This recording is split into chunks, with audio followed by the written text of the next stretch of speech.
That's what I mean. Like those, that's why, like those are, I don't know. Those are just things that I've like noticed. I'm sure there's Yeah. a longer list too. I'll definitely ping you. I mean, Sammy's the one that gets them all in, so she's the one that, you know, Yeah. knows.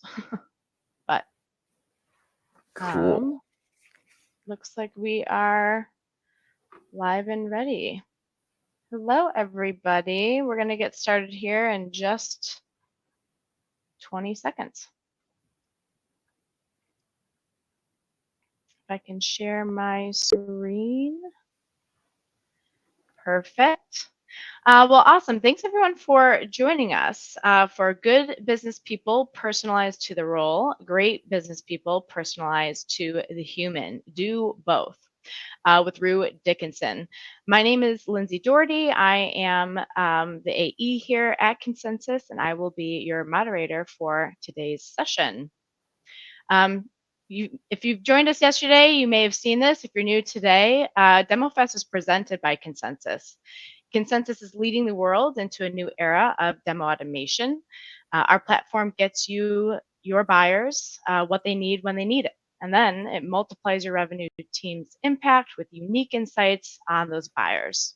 As a result, you're going to see faster close times, larger deals, and higher close rates. And who doesn't want any of that? So you can learn more at goconsensus.com, or you can view the automated demo in the link in the Docs tab on the right of your screen. Couple of housekeeping items. So we encourage you to participate in today's session. We love participation. On the right side of your console, you can see a few ways to engage with us throughout the session. So chat function will allow you to engage with us as well as other attendees. Throughout the session, you're going to see a few polls. We encourage you to participate as your feedback is important to us. And our speaker will also be taking questions from the audience at the end of the session. But definitely don't wait until the end. Put in your questions when they pop in your head, and we'll make sure at the end that those are addressed. If you have any difficulties at any time, head to the gear on the bottom of your screen, and you're going to see a help document to help troubleshoot common issues. And finally, I would like to introduce you to our speaker. If you've been with us at DemoFest a few times, he needs no introduction. But this is Rue Dickinson. He is the CEO of Rue Dickinson Companies. Alpha Presales offers elite sales engineering training that takes presales teams from good to great. Alpha Tech Sales offers storytelling, empathy, and discovery training for sales and presales teams that want to accelerate sales processes. And it's the reason why I basically begged to be the moderator, because I'm hoping to also learn from Rue here today. So with that, I'll turn the rest over the time to you, Rue. Awesome. Thank you so much, Lindsay. We need to give Lindsay a little round of applause here. Lindsay, yes, jokingly, she says she begged for this session, but she did tell me afterwards that she specifically picked this. So I was flattered. As I am flattered that you are all here, thank you. If you're just popping in, drop your name in the chat. Love to know where you're calling in from. But I'm truly grateful that you are here, because I looked at the session list and man, I'd probably be over at John's meeting right now, the storytelling one. So you got John, Jack, Owen's presentations going on. You all are here, and I really appreciate that. And as a result of that, I plan on delivering more value in the next 45 minutes than hopefully you are even ready for. And I hope it is actionable, immediately applicable stuff that you all can use. So I'm not going to do a lengthy intro. We're going to get right into it. And there's a few things that I want to talk about today. But by the end of this session, my hope is that you do less things that annoy buyers, you do more things that put buyers at ease, and you never look at an email the same way. And we will talk about that as we go through. So if you have not been in a session with me, they are highly engaging and interactive. And the reason for that is because I believe that you all are going to learn as much from other people as you are going to learn from me. So please get ready, like Kermit over here on his typewriter, and use the chat. If you're making food, that's cool too. I plan on doing that after this session because I haven't eaten yet. But if you're online, chat, share, because everybody's going to get value out of that. So the first thing I'm going to do is, this wouldn't be a personalization talk if we didn't do some personalization. So I want you all to go to menti.com. You can open it up in a browser, or you can grab your phone here and scan that barcode, and you can go through this. So I'll go ahead and open it up. And if you're there, you should be on a screen that's going to ask you where you live. And we're going to go and add this up here. It looks like, oh, look, a lot of North Americans. We got a South American. I saw Silvina from Buenos Aires.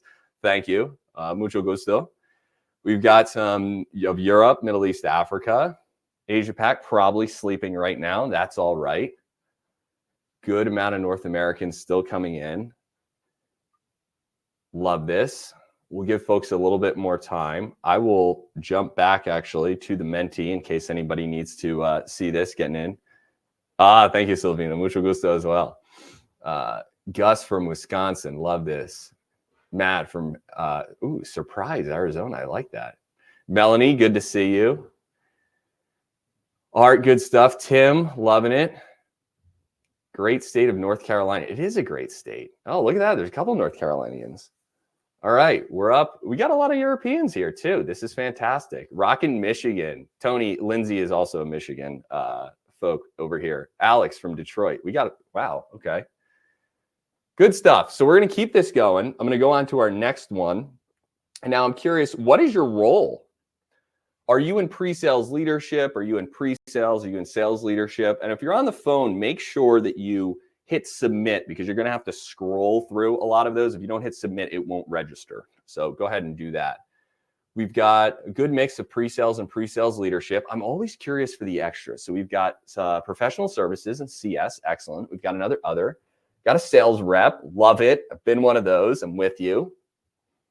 Pre-sales mainly. Looks like probably half are individual contributors here in pre-sales. You're in a good spot. Good amount of pre-sales leadership. Good. More PSCS. I have done that role before. I used to work for Deloitte doing Big Four consulting and software development before that. Others, if you are an other and you care to share what your role is, I would love to hear it. Drop it in the chat. All right. And enablement. Good. Well, we're in buyer enablement, so this is fitting. Okay.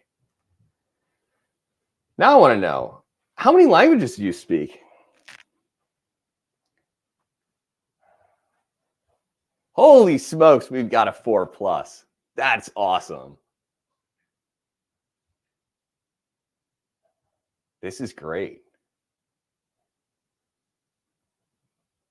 Good amount of folks with 2. Yeah, you'll see that, especially go to Europe. There's so many folks that will speak both here. Fluently or holiday level? I love that, Natasha. I mean, I'd say holiday's good enough. Why not? You can count that. 1.5, Lindsay. I love it. You know, I asked this question one time. I was in a sales meeting, and the sales rep goes to me, I get this question from the audience, and they said, "How many languages do you support?" And I was a sales engineer at the time, and I used to be a computer programmer. So I'm about to open my mouth and respond to how many languages we support. And my sales rep jumps in, and he interrupted me, and he just says, "Oh, we support 17 different languages." And I look at him like, come on, man, that's my question to ask. But really, that's not what I was thinking in my head. What I was thinking is, thank God he just said that, because I was about to say Java, because that's the language we supported. All right, we're going to go on to the next one here. I want to know, are you always selling into the same role, persona, and industry? Yes or no? Okay, we've got 1 here, yes. 3 yes out of 30. Whew. Okay. This is overwhelming. Probably 5%, 10% here, maybe. A little under 10%.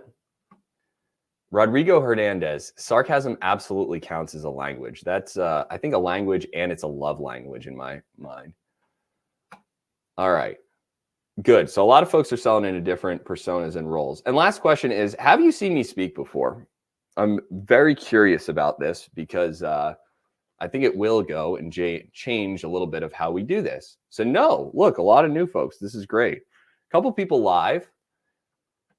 Good stuff. There's been a few of those. I had a demo fest in San Francisco, hopefully to be going to the upcoming ones would be great. All right, good stuff. So for you newbies that haven't seen me, again, I do a lot of interaction, and my goal here is I do believe that folks learn more from their peers than they often will from a lecturer. And I learned that when I was a sales engineer, where the best tips that I got came from other sales engineers, either partnering up on a deal or watching them in presentations and then mimicking their behavior. I had one mentor, Phil, who is literally the best sales engineer I've ever seen in my life.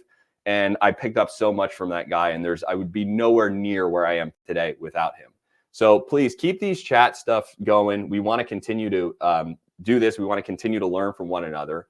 And I'm going to give a quick disclaimer here, and that is that everything I teach you, I have done. There is one exception to that in my presentation, and I will tell you where that is. But I'm doing this because I do not teach theories or concepts. I teach things that actually worked for me as a sales engineer and a sales rep. So we're going to talk about some of those things today. And what you're going to learn today or take away from this is how to personalize to the persona, which is relatively easy, how to personalize to the person, which is relatively hard, and why personalization matters. And I'm going to break that down real quick. There are some folks that are in CS in this, which I'm glad that there are, because why personalization matters is it helps the client make a decision faster. The reason why you want the client to make a decision faster is because the client gets value faster. And I'm going to break this down visually. If you think about value, there is no value that is actually being exchanged in a sales cycle besides some information. But the real value does not take place until the software is implemented. So CS are really the value deliverers, if you will. So that happens here. And then there's this other point right here, which is the decision point or the sale. And that's the point at which now you can bring in PS to actually do that implementation. But all this other time right here is time that you ideally want to scrunch, because even though we talk about how we're selling the value, we're not. We're actually selling the perceived value, right? And then we're helping them make a decision. So what you want to do if you're truly in this for the client is you want to help the client make this section shorter so that they can get to this faster. So everything that I'm teaching is how can you accelerate this process. And by the way, you might want to bring in CS to this process so you can shrink this one too. Christy Falteroso did a great presentation about this, because we want to get the customer here as fast as we can. So that's why we're teaching what we're going to be teaching here. Now, there's a lot of stuff. It's around kind of soft skills and soft, fluffy stuff. And look, I'm an empathetic person, but ultimately, I want to help the customer make a decision. And why do I want to do that? Because if you help the customer make a decision faster, it means you get paid faster, which we're all in sales. So isn't that nice? So that's what we're going to go through today. I'm going to give you a quick example of how to apply this, because I want to tell a story about a deal that I was working on. It was the lead SC, and it was one of the largest financial services companies in the world. And this company moved extremely slowly, very risk averse, and they actually got their reputation from doing that. You probably own a lot of their mutual funds in your retirement portfolio. Now, that deal or buying team included a CIO, a program manager, a project manager, 2 architects, a developer, a delivery manager, and a guy whose face I can remember, and I can remember the guy clear as day, but I cannot tell you what his actual role was. The point is, there were a lot of people in this deal. There were 2 SEs that were previously on the deal before I came and got involved. And they were having some trouble just getting the client to basically get to the point where they were going to make decisions.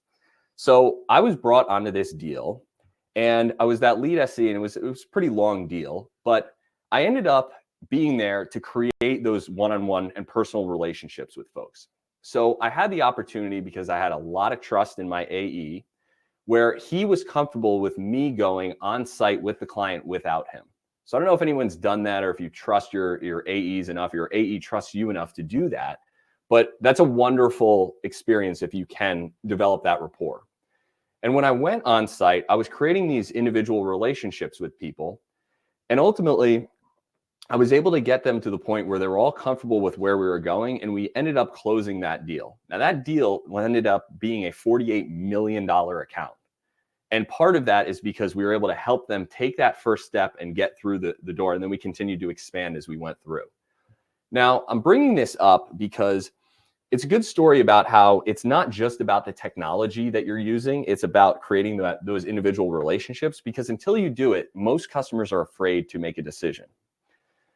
So the story is supposed to end there, but it doesn't. And I want to bring up two things. Number one, after that deal, it sort of put me on the map, and I won an award, not for the best SC, but this is actually a pillar award for the most highest award at the actual company that I was working at. And so I received this award, and it really kind of put me on the map as a value-based sales engineer. So much so that I had other folks, actually sales leaders, reaching out because they were interested in me making the move into sales, which I eventually did. So a lot of what you hear today is going to be my experiences from sales engineering and from sales. Now, I thought this was the end of this until this past fall, and I was down at the Jersey Shore, and I was there. I'll never forget this. I'm sitting in a coffee shop, and I've got my phone on me. I'm pretty active on LinkedIn, and I get this LinkedIn request. And I get this from Bob Builder, who's not actually named Bob Builder, but who Bob is he's one of the people that I was talking about on that deal team. And so what Bob did is he LinkedIn messaged me, and him and I had this really good rapport where after all the meetings that we would have, he'd be like, dude, he's very much a curmudgeon. He goes like, thank God you're in there. Like, these people, they just love like talking in circles and not making decisions and wasting time. Very like type A type personality, but also very funny. So he would say stuff behind the scenes that I would just laugh at. And so I went and sent him this message. I was like, Bob, great to hear from you. I miss your humor, because it had been years. I don't know, like 5 plus 10 years, whatever it was.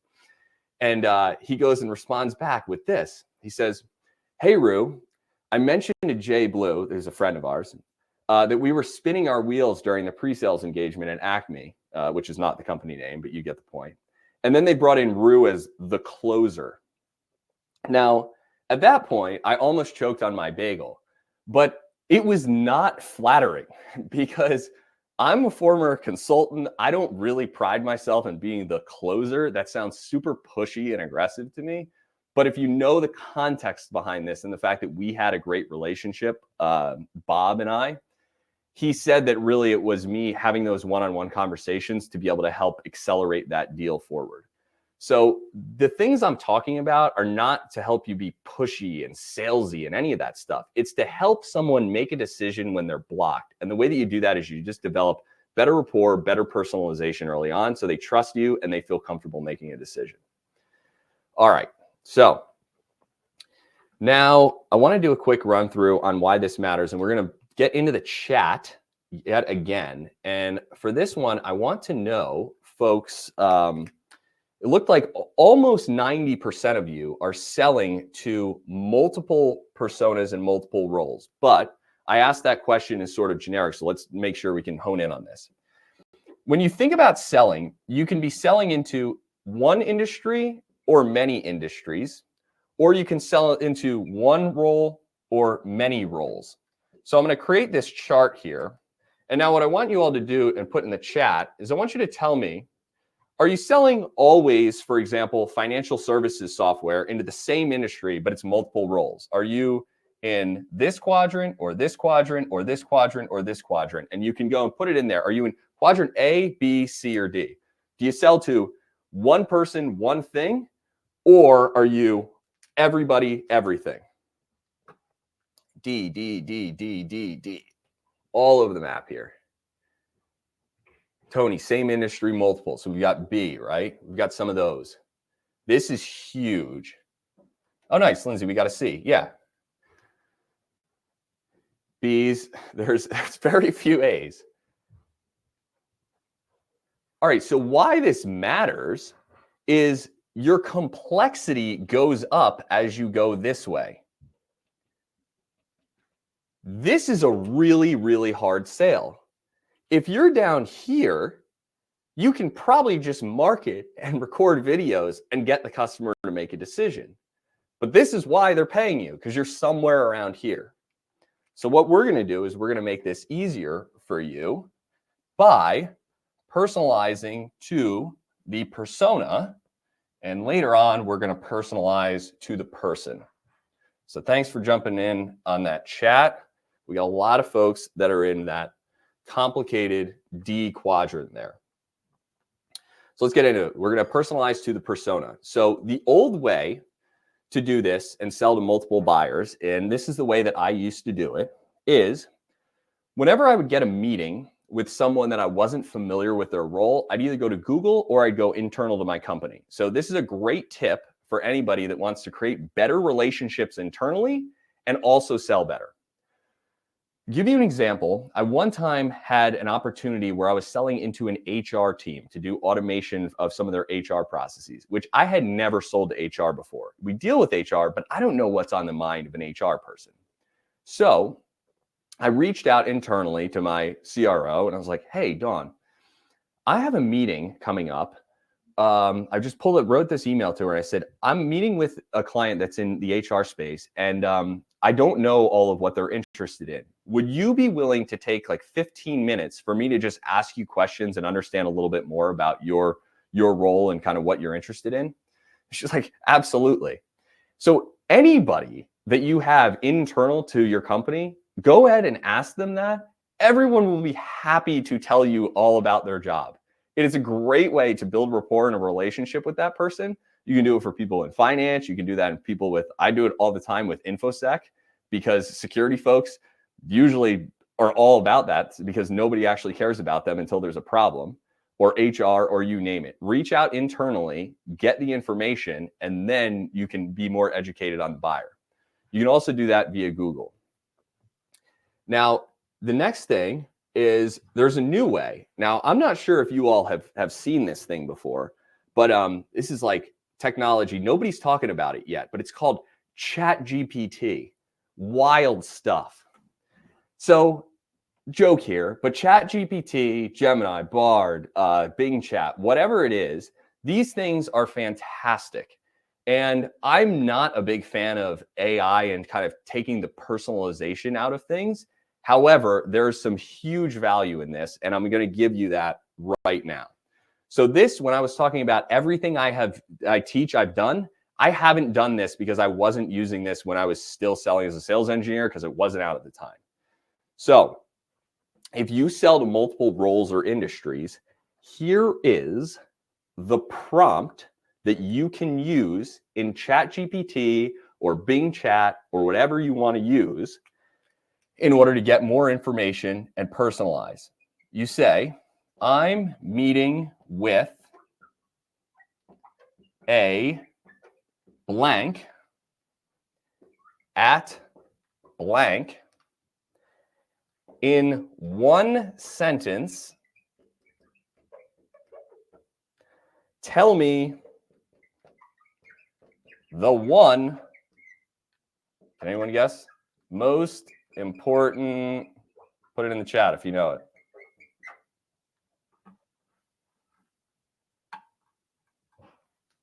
Metric. Challenge, awesome. Pain point, excellent. These are all good things. Why do I go with metric? I go with metric for one reason. When you identify the metric, it's usually aligned to the business need.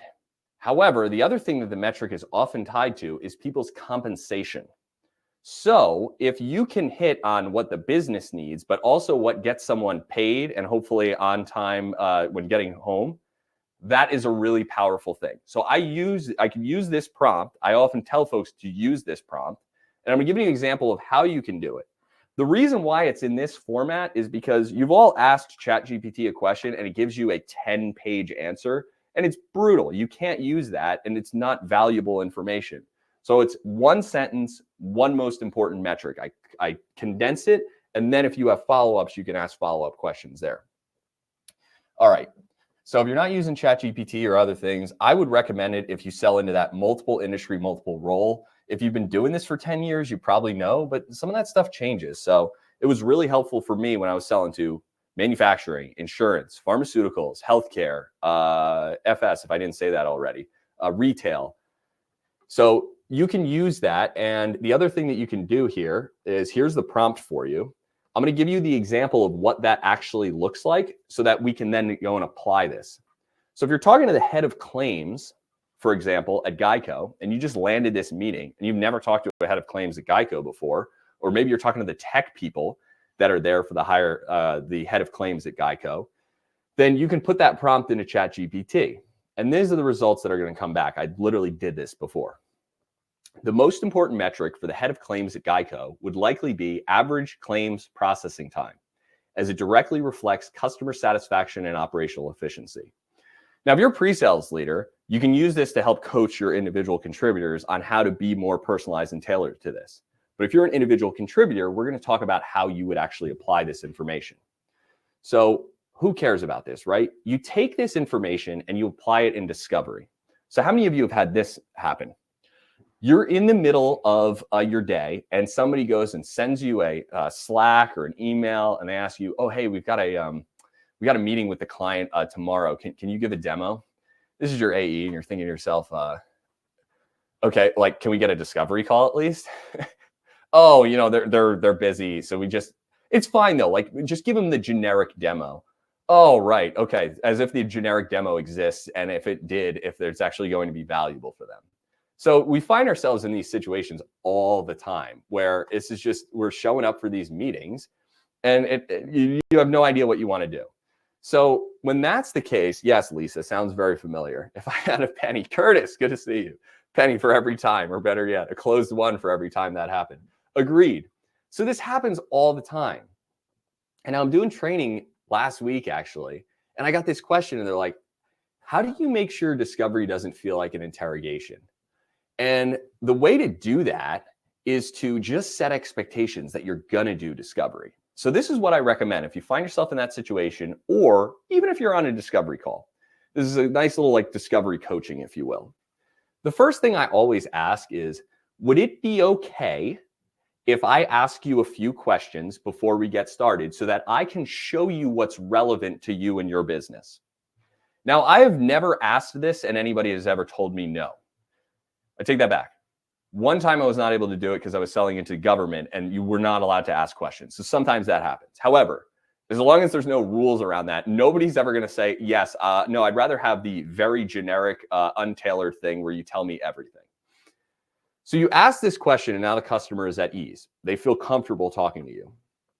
The next thing you can do is say, okay, after they say, yeah, go ahead. Say most companies are tracking metrics like claims processing time. You just found out from ChatGPT what they care about, what that metric is.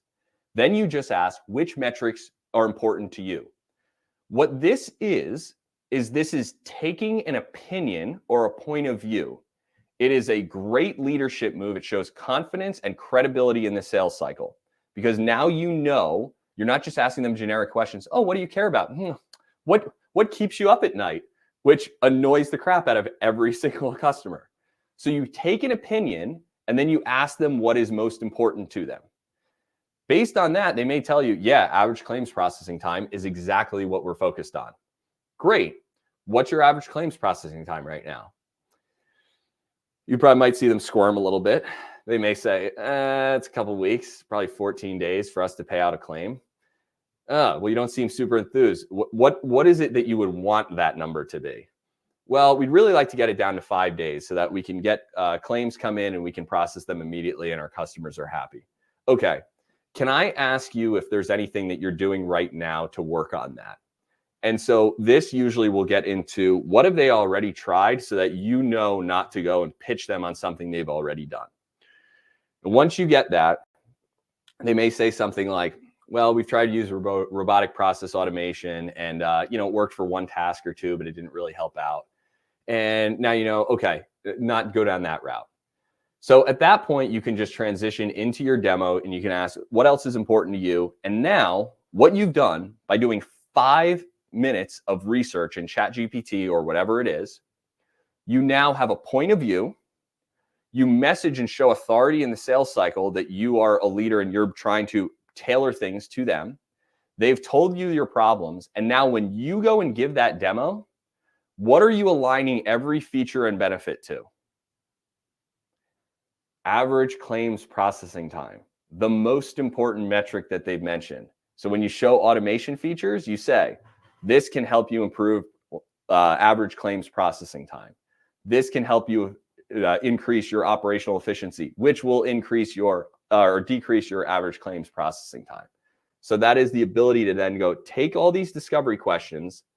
Now, what you're doing is you're setting up your demo and you're making sure everything you say is valuable and related to the things that they just told you. And you can do that in 5 minutes. All right, great. We just went through how to personalize to a persona. That was a lot.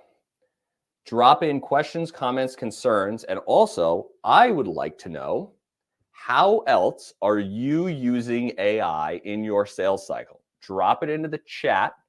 We're gonna give a little time for folks to do this because again, we want you to learn from one another. So if you've got creative ways you're doing this, drop it in the chat. I'm gonna take a look at some of the comments here. Ooh, I like this, Alexander. Nice pre-sales, nice prompt for folks trying to get into the pre-sales space. Lindsay using it for research on prospects before that first meeting. Yep.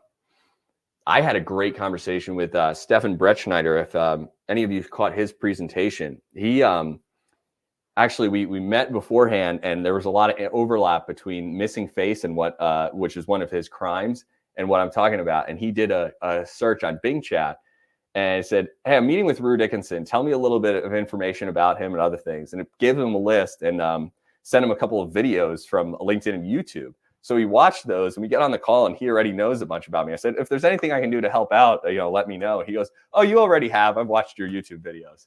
I said, wow, like I had no idea, but he did that with one quick prompt. So good stuff.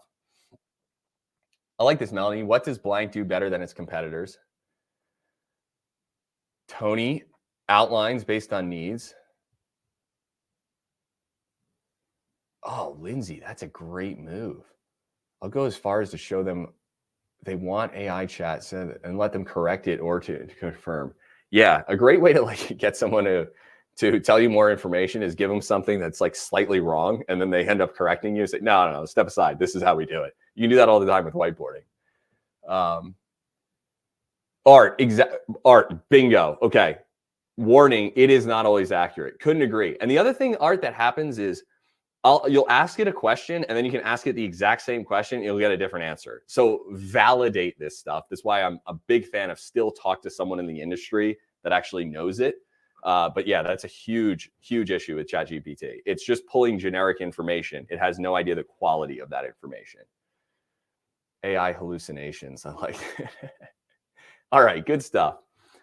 So we're going to now get into another section, and what I want to talk about right now is, if anybody caught the presentation by Carrie and Mark Green on the compensation report for sales engineering, I do a lot of research when I'm not doing teaching on sales engineering behavior patterns. I'm also researching a lot on buyer behavior. And actually what I've found, this is an ongoing study right now, but I was trying to figure out like what actually motivates sales engineers, because everybody is focused on compensation. And the truth is, from my research that I've done so far, actually money is not the number one motivator for sales engineers. It's learning. So learning is number one. Money and results tends to be number two, but I'm still finding more about this. So as I'm doing more of this, I'm trying to figure out more about the brain, buyers, how they behave. And one of the studies that I'm doing is I'm trying to figure out what are some of the things that, frankly, people don't like about sales and consulting and other things. So what we've done is we've asked executives, managers, and individual contributors this question. When you talk to a consultant, what are the top 3 things they do that annoy you? Now, yeah, here we go. I'm afraid. So this question is asked in this way because a lot of folks do not know your role as a sales engineer, or they don't know the term pre-sales. So they'll also often see you as a consultant, technical resources, technical consultant, whatever it is. So we asked this question, and what I want to do now is I want to get your all's opinion on this. And so I want you to get ready. We're going to light up the chat again here. And Lisa, I love it. Talk too much. Yes. What we're going to do is I'm going to share some of the results of this research. And I'm going to put these things on screen. And when something sticks with you and you're like, yeah, that really bothers me too, I want you to drop it into the chat and we'll see. Kyle Baker, I love this. Not listening. Kevin Mefford, good to see you. Ask repetitive questions. Yeah. All right. So here's the list. Let me know if any of these stick. Being overly nice. I got this from an executive, actually. I was looking into it and it was just curious what the results were going to be here. Nice, says Pam Dunn. If they don't bring the value add straight away. Not listen to me. Love it, Sarah Jones. Wasting my time. Huge. Extra words. Over explaining. Not being concise. Catchy, guilty. Yeah, me too. Very clear reading from a palm. Tony Franchetic, you're fantastic. Why waste or why say a lot word when few word do trick? If anyone gets that Office reference, it's fantastic. Over explaining is the worst. Talk too much, gets few on your list. Just keep asking what's my pain point and assuming they know my bid is. Oh man, James, hold that. I'm gonna. This is good. Robotic sounding, not acknowledging what was previously said. I think this kind of goes along with that. Just asking the same thing over and over again and not repeating like, hey, I just heard you, and reiterating. All right, not directly answering my yes, no question with a yes or a no. Too many, well, depends. Yes, Kristen Parker. I think folks may know my opinion on it depends, but it is not a favorable one. Assuming my title equals my role. Good one, Jeff. Let's see. I love the Toby Keith reference here. We got saying my name too much. This was an interesting one because if you ever read How to Win Friends and Influence People, they'll tell you this is the most important sound in any language. Thinking they know our business better than we do. And then jumping to a solution without hearing my needs. All right. So, James, I love that you had mentioned that, just knowing the business better than me, because that is exactly what was said here, thinking they know our business better than we do. This annoys people. All these things annoy people. So I'm bringing these up just so that you're more conscious and aware of them when you walk into a meeting. Now, the beauty about being a sales engineer is that oftentimes you are not seen as the sales rep, but bear in mind, these aren't things for salespeople. They were asked what the consultant does that annoys you. And many of you would probably identify yourselves as consultants. So as a quick plug for the Alpha community, just quick disclaimer here. I do not sell anything to individual contributors. So if you want more free research, free lessons, free information, that kind of thing, join the Alpha community. I'm still building this out, but you're going to get free information about all these things. I have no interest in monetizing individual contributors. So your avenues for getting this are attend Demo Fest type sessions like this. Follow me on LinkedIn, or if you're not on LinkedIn, then join the Alpha community because I'll plan on, it's probably going to end up being about an email a week of just some information, tips, and research about pre-sales. So good stuff. Thank you all for the interaction on that. We all know how to annoy one another now. And we're going to get into how to annoy people a little bit less, or how to personalize to the person. So, oh, and I like this, Divas, saying yes to everything. So what I'm about to take you through is some training that I do for Alpha Pre-Sales and Alpha Tech Sales. I work with sales engineers and with sales teams. Alpha Tech Sales actually works with go-to-market teams. So it could be sales teams and customer success as well. But what I offer is a program called International Empathy Training. Now, this is my favorite program to give. This is me giving an abbreviated version of it in New York not too long ago. Very short and very condensed. It tends to be a much longer session. However, we can do short things for SKOs, for kickoffs, that kind of thing. Great training. And here's an example where you can do it virtually as well. You can't beat the in-person experience, but the virtual experience is very fun. People are usually enjoying it. We're getting some good laughs. It's great engagement. This is my highest rated training, actually. So for Alpha Tech Sales, when we ask how likely are you to recommend this training, everybody always says it's fantastic. And I'll give you a quick example here. This was Thomas in France, and he had said, this should be required for our entire French sales team. It's how we go from vous to tu in one meeting with the client. So why did I ask you how many of you speak languages, more than one language? Well, if you're familiar with the French language, or if you're familiar with Spanish, there are two ways to say you or address the other person. There is vous, which is the more formal way, and there is tu, which is the more informal, friendly way. It's the same thing if you've studied Spanish as usted and tú. So when you're looking at building relationships, what Toma had mentioned in this training that we do, the international empathy training, helps him go from vous to tu in ideally one meeting. Now, it doesn't always happen that quickly, especially in the French culture where it takes a lot of time to build that rapport and relationship. But what I'm going to go through is the things that will help you make that transition so that the customer feels more comfortable with you and trusts you as a trusted advisor or business consultant or that kind of thing. So that's what we're going for here. We're just trying to create better relationships, because better relationships create more trust. And then folks are able to, remember we were talking about decisions, make a decision faster. So what I'm going to give you now is the International Empathy Training Demo Fest version. So this is going to be short, and it's going to be virtual in nature. Good stuff. Mike, excellent. Glad you subscribed. Thank you for putting the link there for Alpha Pre-Sales Community. Appreciate that. What percentage of you all, drop it in the chat, do your business completely virtually? Now, let's say, what percentage of your business meetings are done virtually? Is it 5%, 10%, 90%?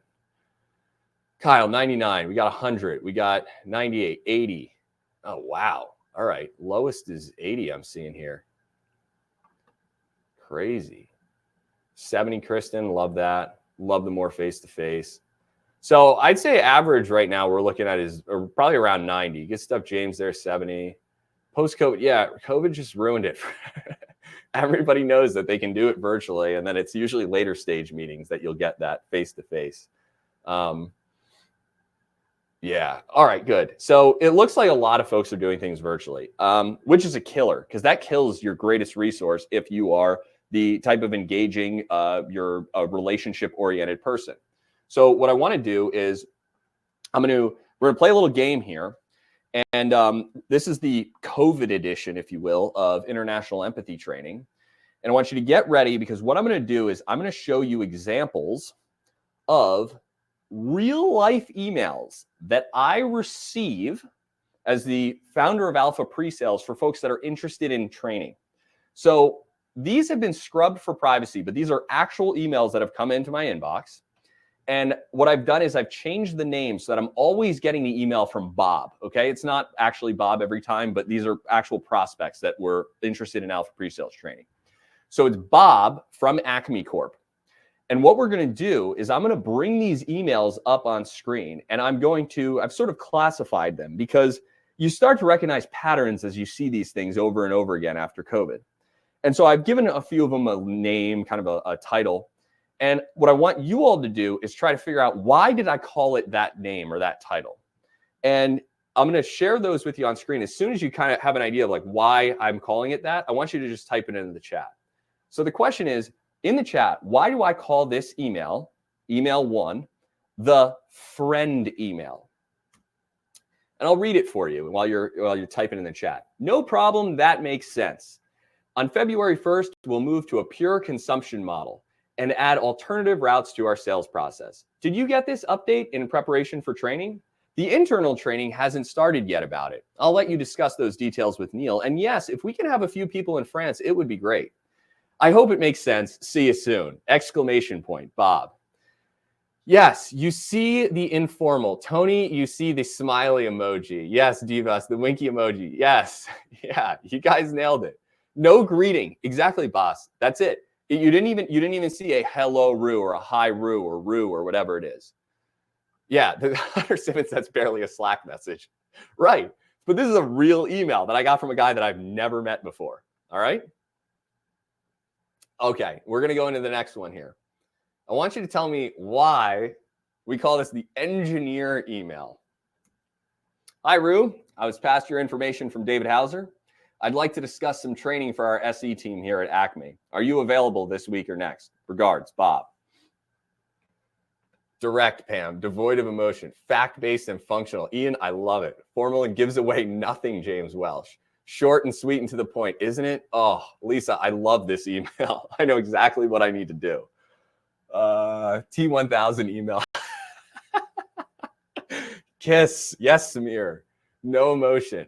Direct, concise. Yeah, you guys nailed it, right? It's straight to the point. I know exactly what they want. All right. Next is the consultant email. Why is this the consultant email? Hello, Rue. I saw you all at Demo Fest East in New York City last week. I really like what you're doing. I wanted to inquire about the potential for training my team of 9 SEs. Do you offer in-person custom training? If so, we're hoping to discuss a few things such as the content, the methodology, and the delivery format.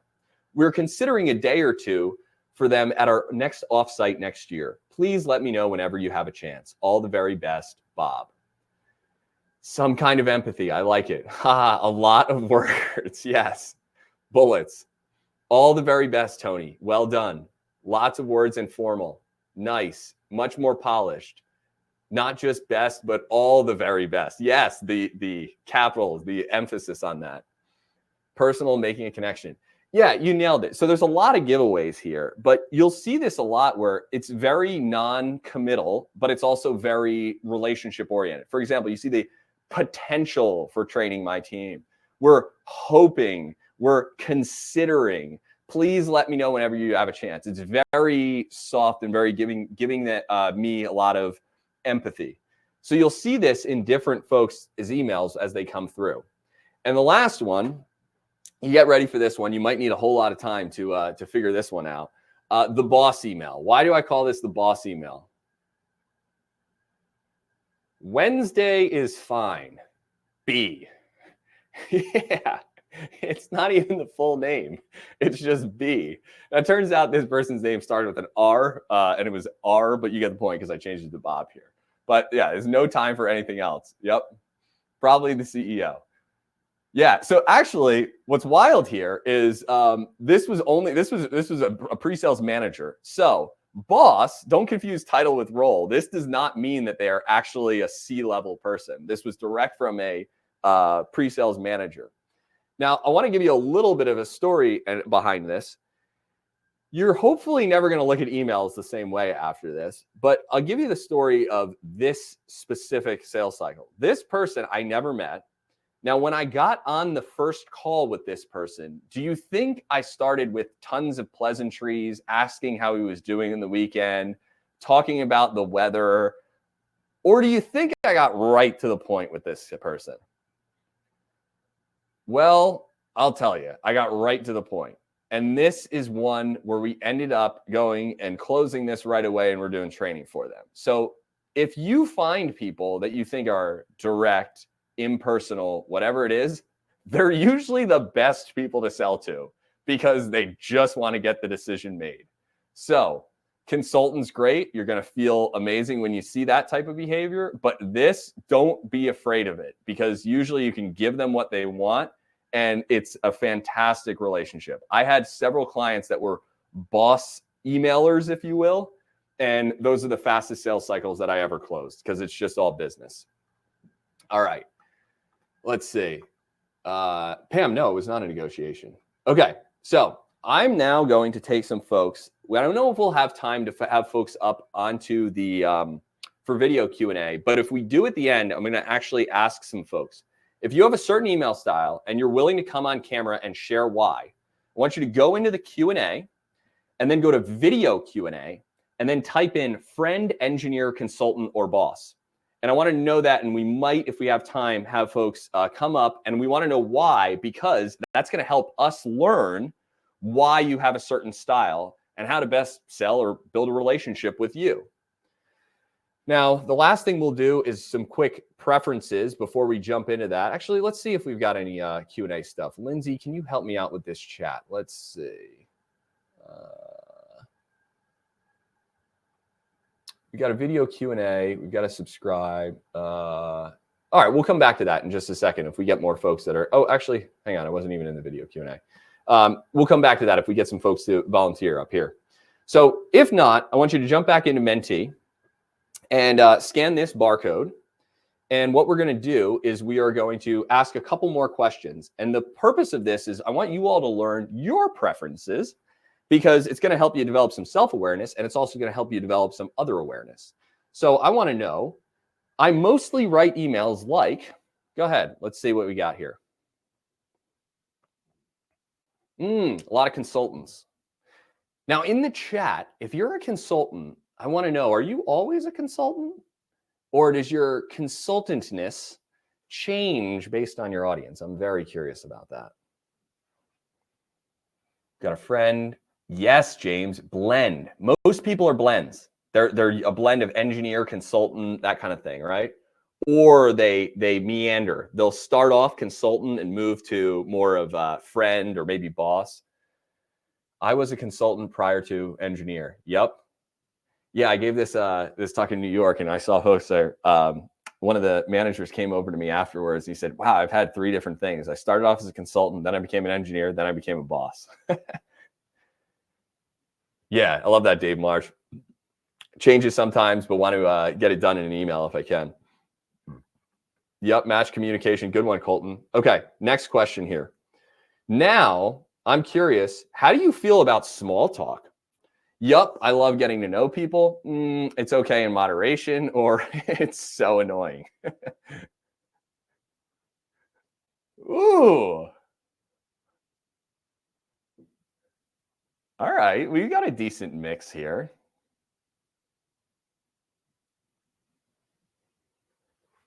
Let's see here. Is the best part. I love it, Claudia. If it's before my demo, Curtis, yeah, when the AE starts with it and then it's gives you about 5 minutes to do your actual demo. All right, so most people think it's in the middle, but there's a fair amount of people that do not like it, and there's a lot of people that love getting to know people. That'd be an interesting poll to claim folks that aren't in sales, because I think you might see a little bit different results. How do you feel about meeting agendas? Do you got to stick to them, or do you go with the flow?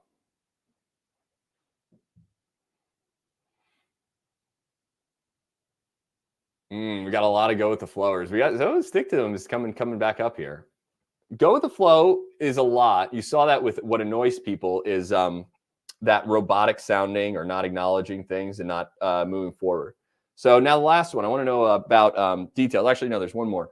How do you feel about details? Now, there's 2 options here. Give me all the details and everything, and then I'll decide what's important. Or for goodness sakes, just get to the darn point and tell me what matters.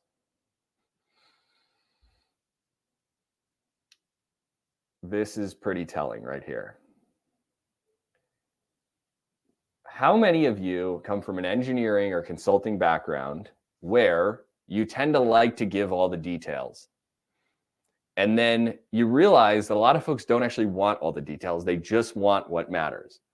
My one tip is this. Don't talk about how something works until the customer asks. Then talk about how it works. Because when you get way into the details, it's because you're talking about how. There's your quick tip. All right, and last one. How do you feel about data? And this will be hopefully insightful for the engineering types. I want quantitative data to make a decision, or I'm fine with data, but I trust my intuition. Balance, we got data, we got, let's see, we're about 2/3 right now. I want quantitative data, I'm fine, but I trust intuition. It's about a 2-to-1. Maybe even a little less. Is that now we're at 60-40. All right, I'm bringing this up because there's a lot of folks that jump right into data, and it can not be matched with folks' intuition. So there's going to be some things that are just the data is fuzzy, and we'll see this a lot. Depends on if I'm feeling oversold. I like that, James. Trust my intuition. Yeah. All right. Well, great. This is good stuff. Oh, and last one. This is usually my favorite one. Things that consultants do that annoy me are, and remember, there's 3 things here. So if you're on the phone, put in all 3 before you hit submit. Otherwise, they won't show up. I'm curious now. You all put some of this in the chat, but now let's see what we've got here.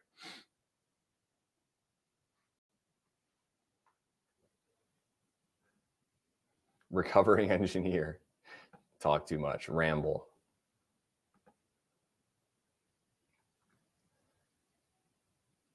Bloviate. Interrupt. Act like experts. Talk too much. Show non-relevant screens. Don't listen. Yeah, don't listen's the worst. Good stuff. It's all coming in here.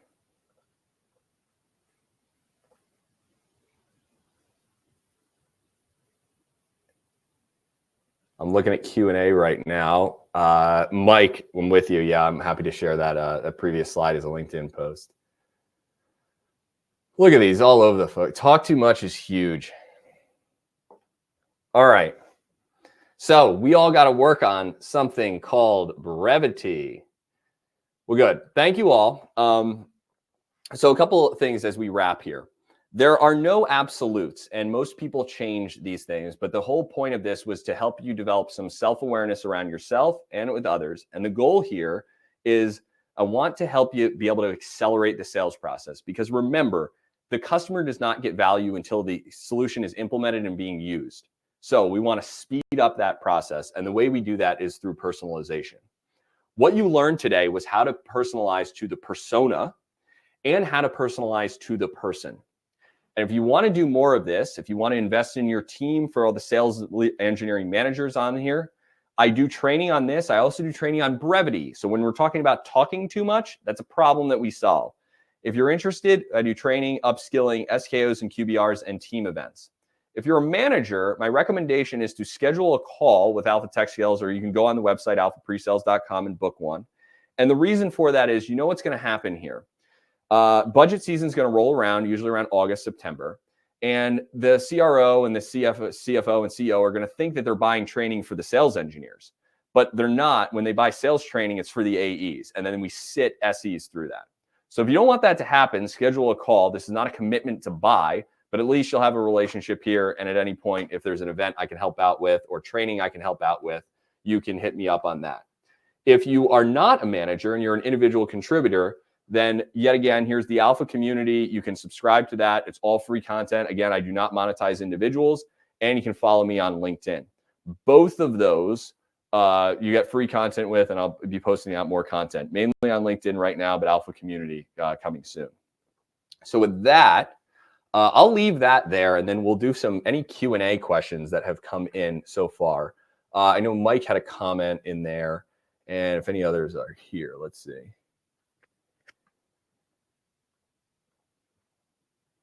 All right, Lindsay, you want to do a Q&A? Actually, Lindsay, we've probably got a break here, so you can get folks in the next session. Yeah, there is one. I think we have just a few seconds here. How do you break a habit if you find your communication style doesn't match your buyer? I think just the awareness is key. And I think if you just recognize what they're at, the biggest thing I would focus on is if you're a consultant, let's say, and you're going to boss, identify what it is, the one point that you want to make, and focus on that. If you're going the opposite direction from, say, like a boss to a consultant, just realize that even though you don't want to get into the fluffy stuff, they'll feel attacked if you're more aggressive. So I would just use empathy and put yourself in the other person's shoes when thinking about that tie. Awesome. We do have one from Claudia. It's a little bit of a bigger one. Any other tips to stand out as a great SE? If you have, 20 second spiel on that. I have plenty on that, but I'll just give you one. I think the best way to stand out as a great SE is be the SE that AEs want to work with. So the way I would do that is I would go to your AEs and I would ask them, who is the best SE you've ever worked with? And they'll give you a name. And then I want to say, what did they do that was unique and special? And then they'll tell you why. And you'll say, why was that special to you? And then they'll tell you basically their opinions on why that person was really valuable to them. And you can ask yourself, can I do more of those types of things? And then the last question I would ask them is, what could I do to help you with your job better? And then once you do that, the relationship is built, and then you can ask them for anything. Awesome. Thanks. Great question. And yes, follow Rue on LinkedIn for more hot tips. But let me go ahead and close this out. Like Rue said, if you are in the area, or if you liked what you experienced here in the virtual demo fest, make sure to join us in either London or New York City later this year. We're also encouraging you to stop by our expo hall to visit our premier partners of DemoFest. Rue is one of them. Just remember, there is no transfer of money involved in this event. So all of our partners here have gone above and beyond to contribute, making this event a success for all of you and remain free. Thank you all for joining us for this session, and thank you, Rue, of course, for that valuable insight and knowledge. Up on the screen are the upcoming sessions. You will be automatically pushed to the next session in your track, and you can switch tracks or sessions by toggling to the agenda tab at the top left of your screen. So we'll see you soon, everybody. Thanks so much.